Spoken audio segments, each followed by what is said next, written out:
Hello everyone, welcome to the Tim Booker channel.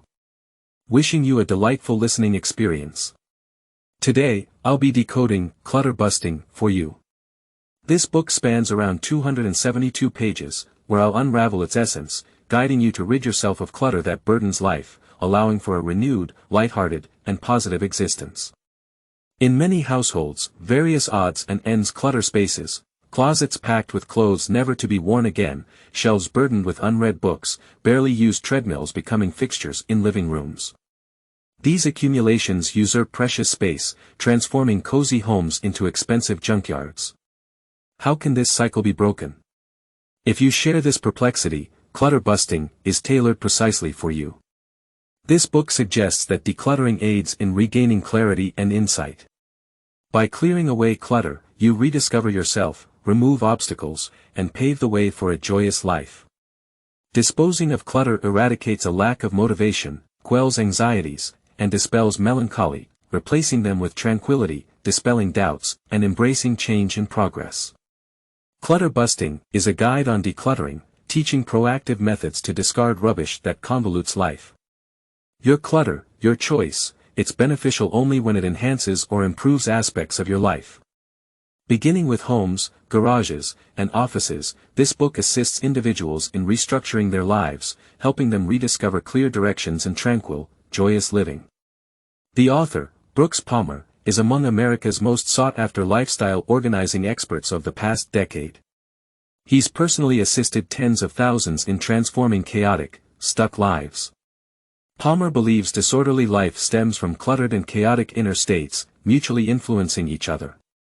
His calm, pragmatic approach to organizing lives has earned unanimous praise from clients. So, having covered the book's overview and the author's profile, I'll now delve into the detailed content. The book primarily revolves around three key points.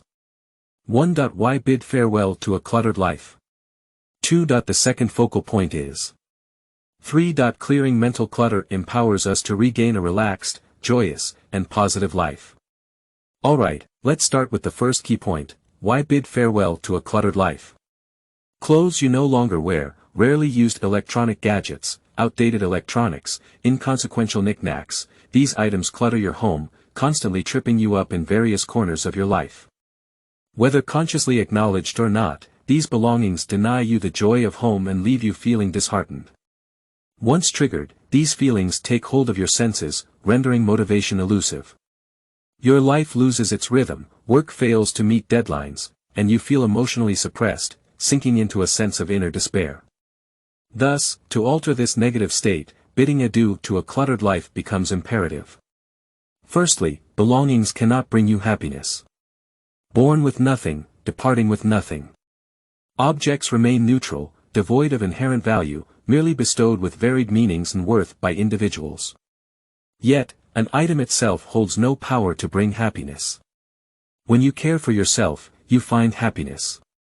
When content within, material possessions become unnecessary. When inner contentment prevails, life becomes satisfactory. You don't have to force yourself to accept anything for the sake of happiness, your own being ensures joy and tranquility. Many, especially women, resort to shopping when unhappy, attempting to alleviate emotions. Despite temporarily diverting attention from the current state of life, the purchased items don't truly bring happiness. As new acquisitions age, they turn into old possessions, leading to a cycle of dissatisfaction. Often, to uplift mood, people end up buying more, perpetuating this vicious loop indefinitely.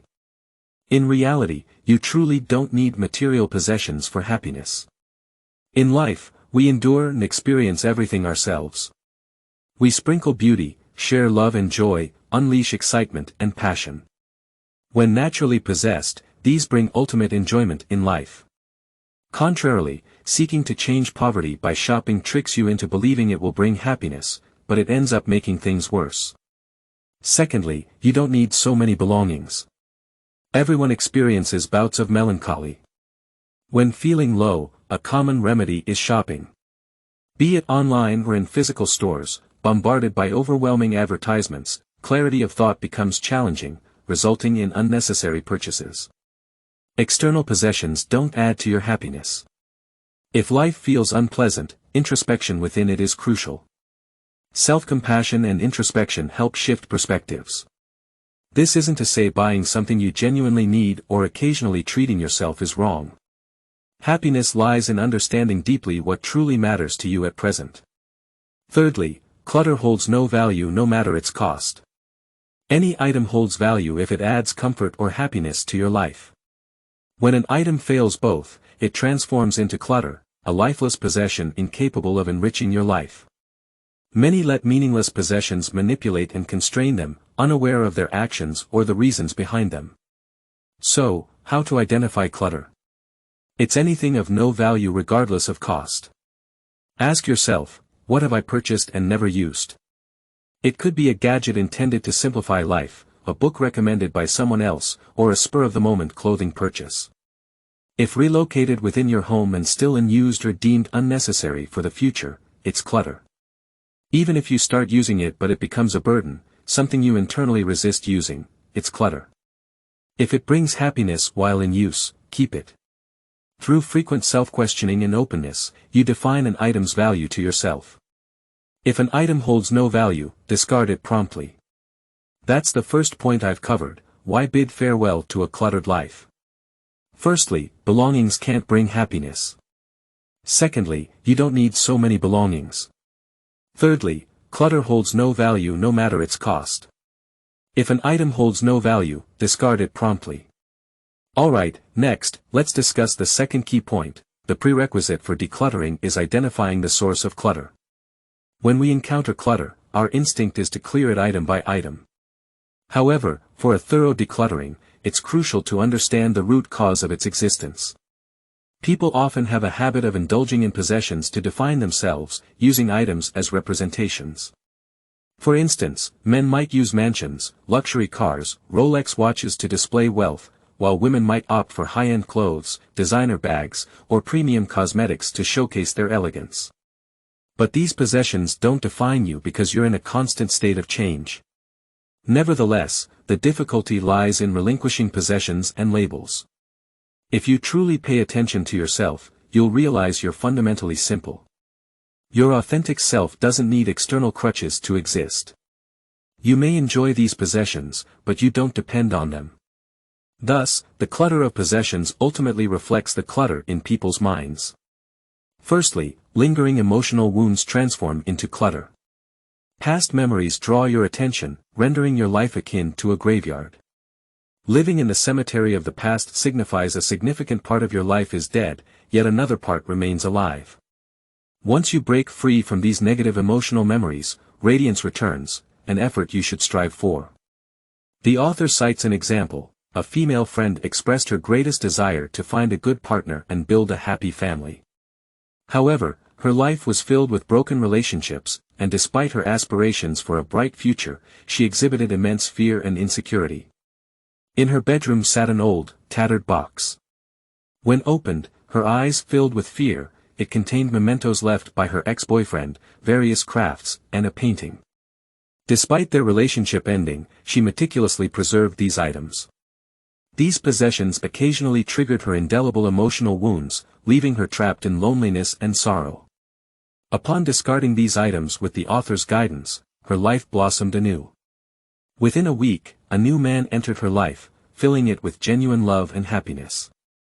Secondly, discontent with work becomes clutter. Many are dissatisfied with their jobs, citing reasons like foolish bosses, troublesome colleagues, excessive overtime, or low wages.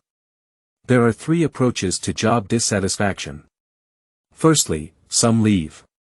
Life is short, and if disliking a job, there's no need to waste time, move on to find a new one. Secondly, if unable to change circumstances, it's best to stay quiet and continue working diligently. Lastly, there are those who neither leave nor work diligently, the focal point of discussion. They complain about work but lack the ability or means to find a new job.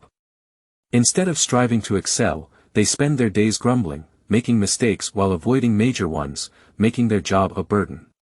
These individuals, unable to change their environment, exhibit a discontented attitude, resulting in a heavy emotional burden. Their daily mood sours, their relationships with superiors tense, and their workspace turns chaotic. Lastly, grievances and discontent accumulated due to cowardice also become clutter. Do you have things at home you dislike? Perhaps items that cost you a lot, were gifted, or belong to someone else. These disturb your peace, representing life's trash. Out of cowardice, you refrain from discarding them, allowing these items to torment you, accumulating more grievances and discontent. Eventually, life becomes stifling, potentially leading to depression. Without hesitation, discard these items now. Starting today, you'll be different. To experience boundless joy, purposefully choose items and don't let possessions limit you. Naturally, you'll feel genuine satisfaction. That concludes today's second point, identifying the source of clutter. Firstly, lingering emotional wounds transform into clutter. Secondly, discontent with work becomes clutter. Thirdly, grievances and discontent due to cowardice also become clutter. Now let me introduce the final key point. Clearing mental clutter allows us to regain a relaxed, joyful, and positive life.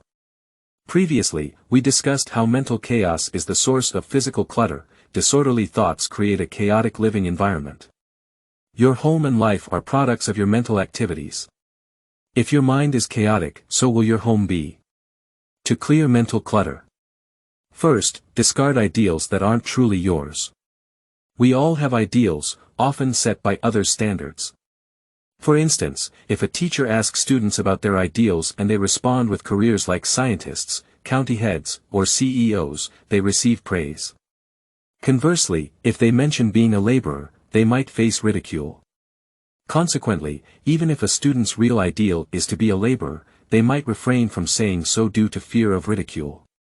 They might even alter their ideals to match society's expectations. These aren't our true ideals, they are imposed. Rarely do we question if these ideals suit us. We often want things guided by others' influence, believing we can't pursue them. Conversely, some things we don't want are pushed upon us. These pursuits that don't align with our true selves lead to disappointment and a sense of loss because they don't suit us, and we don't attain them. They become clutter, limiting our lives, causing grief and unhappiness. Discard these ideals that aren't truly yours. Second, discard anxiety about the future. Your mind can be anxious about the future, sometimes making your present life seem insignificant compared to what might happen. However, things can unfold in many ways, unaffected by your worries. These useless worries are clutter, they don't enhance your life. Even if your worries seem related to future predictions, you'll often find they are erroneous. When you worry about the future, as time passes, your body and mind deteriorate, hindering your ability to respond to difficulties correctly, accumulating unnecessary anxiety. When a series of troubles repeatedly invades your mind, your thoughts erode. Discard this anxiety rooted in a deep fear of death. Abandon this mindset, keep an open mind, be prepared for anything. Understand that anything could happen in the future. The world is ever-changing, full of surprises. If everything happened as you feared, life would be mundane and stifling, causing problems. Thus, discard anxiety about the future, and your life will improve. Third, discard excessive concern for others' lives. Some constantly entangle themselves in others' lives, excessively focusing on others' problems. This is a way to avoid responsibility for one's own life. For example, some become obsessed with social media, monitoring others' daily emotions, feeling happy for others' happiness and sad for others' sorrows. These individuals lose themselves, making others' lives their primary focus. As most people hide their failures and sadness while magnifying and sharing their successes and joys, those excessively concerned feel imbalanced, perceiving themselves as failures. Excessive concern for others' lives distances you from your own, potentially causing mental turmoil. When you divert your attention to others' affairs, you lose joy and care for your own life. This doesn't aid progress. Quickly discard excessive concern for others' lives, redirect your focus to your own inner self and life to live your best life, rather than merely admiring others. Fourth, discard complaints and procrastination. Avoid complaining, it infiltrates negativity into your mind. Your heart fills with troubles, allowing problems to spread like viruses in your mind. The more attention you give them, the faster they grow. This habit won't provide solutions, the best approach is to emerge from silence. If you can't solve an issue, release it. Procrastination stems from worry. When you worry about outcomes, you avoid taking action, leading to negative results. When you honestly address your worries, you'll often find them laughable, yet they consistently trouble your mind about the unknown future. This is the root of the problem. Understand these worries and discard them. Only by discarding procrastination and complaints can you lead a happy and fulfilled life. That concludes today's third point. Clearing mental clutter allows us to regain a relaxed, joyful, and positive life. First, discard ideals that aren't truly yours. Second, discard anxiety about the future. Third, discard excessive concern for others' lives. Fourth, discard complaints and procrastination. Alright, here we go. We've covered quite a bit today, so let's recap. The topics we've discussed today. Firstly, we highlighted how clutter prevents you from enjoying the comfort of your home and gradually affects your mood. Once triggered, these feelings take control of your senses, leaving you unmotivated. Your life loses its order, work isn't completed on time, and you feel mentally suppressed and disheartened. To change this negative state, bidding farewell to a cluttered life is essential. Secondly, to thoroughly clear clutter, identifying its root cause is crucial. People often indulge in identifying themselves through material possessions, using these items as representations of their identity. Real attention to oneself reveals simplicity. Your true self doesn't need external support. While you can enjoy these items, you don't need to rely on them for existence. Ultimately, the disorder of possessions reflects the disorder of thoughts. Lastly, we discussed how mental chaos is the source of spatial clutter. Disorderly thoughts reflect in your living environment. Your home and life are derivatives of your mental activities. A chaotic mind leads to a chaotic home. When your inner peace is intact, your home feels comfortable. Thus, timely clearing of mental clutter is crucial. That sums up today's content. Congratulations on finishing yet another book.